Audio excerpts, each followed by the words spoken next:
छोड़ छोड़ मेरा पैर छोड़। सरकार हमें माफ कर दीजिए, सरकार हमें माफ कर दीजिए।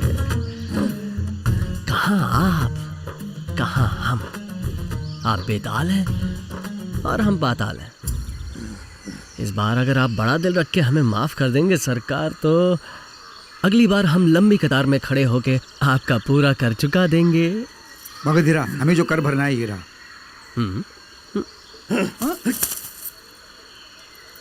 मगधीरा को बीच में रखकर किसी भी तरह इस बार तो तुम लोग बच गए, क्योंकि इसने मेरे पैर पकड़कर मुझे रोक लिया। लेकिन आइंदा कर भरने में अगर कोई चालाकी दिखाई तो मैं तुम लोगों की समाधि बना दूंगा। सरकार आपका नाम? विडारी। बड़े भाई विडारी, हमें माफी दे ले विदाई। हमारे जिंदाबाद बोलो भाई, जिंदाबाद जिंदाबाद। भाई विडारी, हमें माफी दे ले विदाई। जिंदाबाद जिंदाबाद। खाया बकरी गोश्त, पंडित जी के पूरी छोले मार। भाई ने खाया बकरी गोश्त, पंडित जी के पूरी छोले मार। अरे सुनो, हमें माफ करके वो कब के चले गए मगधीरा। क्या? ओ मगधीरा, पूरा गांव तुम्हारी बहादुरी देखकर आश्चर्यचकित हो गया है। जो झुकता है वो गरजता भी है। आज पैर पकड़े, कल गला पकड़ोगे, ये हो के रहेगा, याद रखना। आपका आशीर्वाद होना चाहिए। एक छोटी सी मदद चाहिए। हमारे गांव में जब कोई आता है तो तुम्हें उसे सुरक्षित लेकर आते हो। कल यहाँ महापूजा है, दिन भी बहुत अच्छा है। मेरी बेटी पवल मल्ली पढ़ाई पूरी करके गांव वापस आ रही है। कल सुबह सुबह तुम नदी किनारे जाके मेरी बेटी को लेके आ सकते हो बेटा?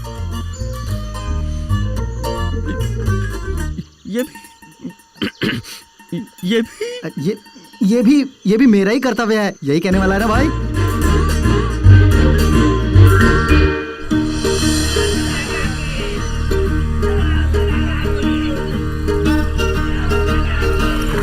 क्यों भाई मगधीरा, पवल वाली गोरी होगी या काली?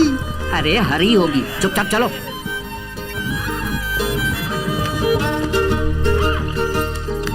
इन सब में पवल मल्ली को कैसे पहचानेंगे? कहाँ है मेरी तारक मंगला? पानी में भी नहीं है, किनारे पे भी नहीं है, शायद आसमान से उतर के आएगी। दिखने में तो बहुत सुंदर है, इसको बनाने वाला कौन है? मैं हूँ बलमा, आपकी होने वाली तारिका। तुम तारक नहीं हो, कमल हो। माँ ने कहा था, क्या कहा था? तुम्हारी नाक के नीचे एक मूंछ और नाक के ऊपर एक मूंछ है। इस पूरी दुनिया में तुम्हारी तरह दो दो मूंछ रखने की हिम्मत तुम्हारे सिवा और कौन कर सकता है बलमा? तुम्हें देखते ही मैं पागल हो गया हूँ। उससे पहले ये गंजा हो जाएगा। चल चल भाग यहाँ से। और दोस्त अभी आया, व्यापार कैसा चल रहा है भाई?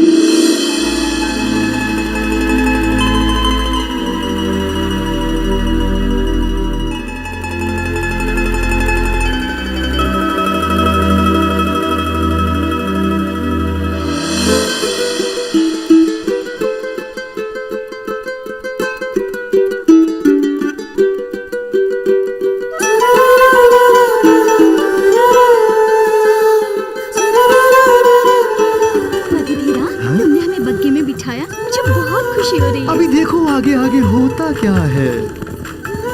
मगधीरा, दाढ़ी मुझे उगने के बाद तुम तो और भी सुंदर लगने लगे हो।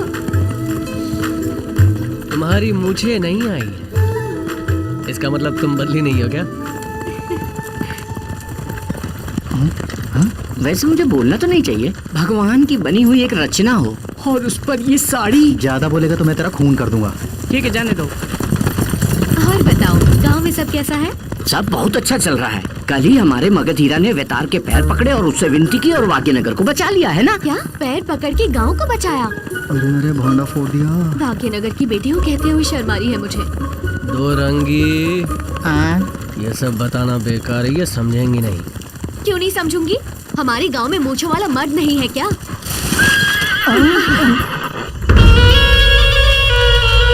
अरे भाई मगधीरा, इस घोड़ा गाड़ी को बाईं तरफ से दायां करके पीछे ले लो, वहीं से सब भाग निकलेंगे। ठीक से निशाना लगा के बीच वाले आदमी के पैर पकड़ ले, तभी बचेंगे। ये ठीक कह रहा है, पहले यहाँ से बच के निकलने के बारे में सोचो।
शेर की कहानी में तू शेर है, ये साबित कर दिया तूने मगधीरा। बाप रे, सबको मार के भगा दिया। इतनी ताकत है तुझमें, फिर कल क्यों तूने उसके पैर पकड़े? पवन मल्ली के लिए चाहे पूरी फौज ही क्यों ना आ जाए, मार मार के खत्म कर दूंगा।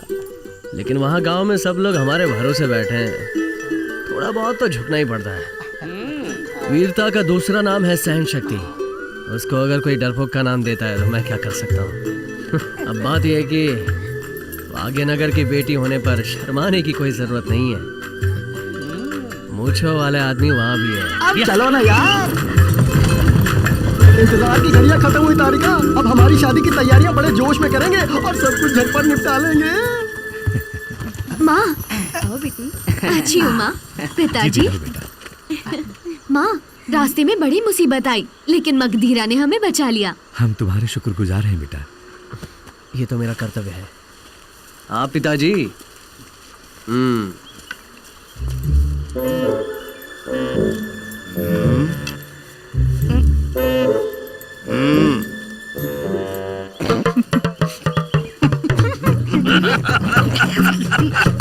क्यों भाई, क्या हुआ? अरे कुछ बोलोगे? हमें बिल्कुल भरोसा ही नहीं हो रहा है। आपके भेजे गए वेताल लोग सच्चे वेताल से भी बढ़कर निकले। हुई ना बात। क्या अभिनय किया, क्या अभिनय किया, क्या युद्ध किया, यहाँ से वहाँ उड़ रहे थे। गधीरा, तुझे लड़ते हुए देखकर तेरी दिलेरी पर पवन मल्ली तुझसे प्यार करने लगी होगी ना?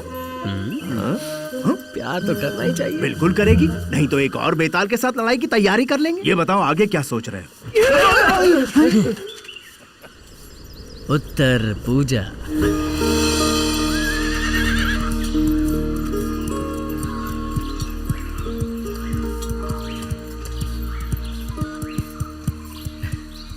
प्रणाम मुखिया जी, कैसे हैं आप? हाँ, मैं ठीक हूँ बेटा।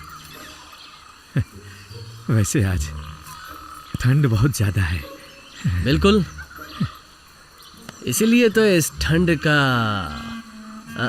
मजा लेने के लिए मैं कुछ समझा नहीं। कुछ नहीं, बस आपकी बेटी को लेकर पहाड़ी पे मैं जाने की सोच रहा हूँ। ये कैसा मजाक है? मजाक? मौसम अच्छा है, खेलने की सोच रहा हूँ। बचपन की बात कुछ और थी, अब वो बड़ी हो गई है। मल्ली चलोगी क्या? बस ऐसे ही घूम के आते हैं थोड़ा।